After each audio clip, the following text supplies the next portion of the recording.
Okay, I'm going to show you how to twist 4 strands of flat Japanese silk into one twisted thread. And in order to demonstrate that, we've got 2 contrasting colors. Normally they would be the same color. That's just for demonstration so you can see how it works. So I'm taking the spool of thread with the loose end hanging between my fingers, that helps you control it, and looping the thread around the awl, and then I'm going to make a half hitch over the awl down onto the metal part past the wooden part so that it'll hold it tight. There are 2 strands.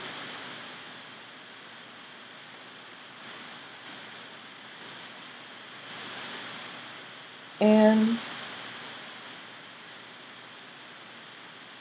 2 more strands of approximately the same length.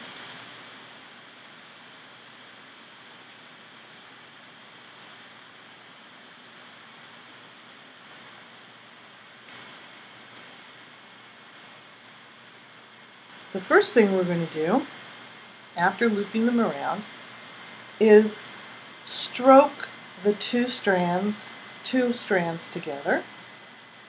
And you want to look and check and make sure that you don't have any little loose tsuga flying away out of them, because that will affect the quality of your thread.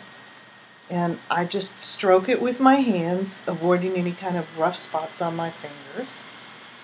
And that's pretty good. And I'm going to do the other one. Now, I'll loop the orange one back behind so that you can see what I'm doing first with the blue one, and to keep the orange ones out of the way. And again, I'm only using contrasting colors so that you can see what I'm doing. The first thing I'm going to do to twist these is lick my hand, really. And then starting at the bottom of the palm, keeping your hand straight, parallel to your body, and just run your fingers up your palm and up your fingers and grab it. Keep this thread taut all the time. And I'm going to do it twice because that'll make a nice taut thread. Now it's time to do this one. But you can't lay this one down because it'll go all squiggly and all the twisting will go out. So I'm going to put it in my mouth.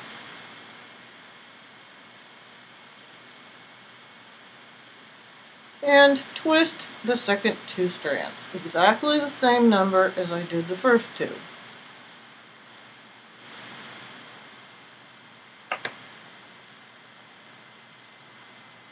Then do one pass a half a knot. And we're going to check the twist to make sure that they're roughly equal. When you do it, sometimes they're equal and sometimes they're not. And you want to check the little loops of the twisted threads to make sure that the little loop is roughly equal. And these, you usually have to check them 2 or 3 times. Let go, but make sure you keep the tension. And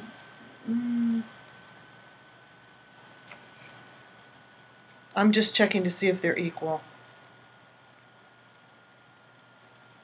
And they look like they're roughly equal. So what we're going to do is twist them the other direction. With my left hand then, I lick it and twist it, and you can see how the thread is twisting.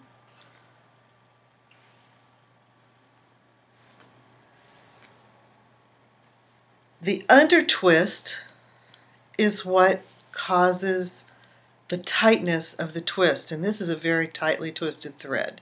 You can see the alternating orange and blue is pretty tight.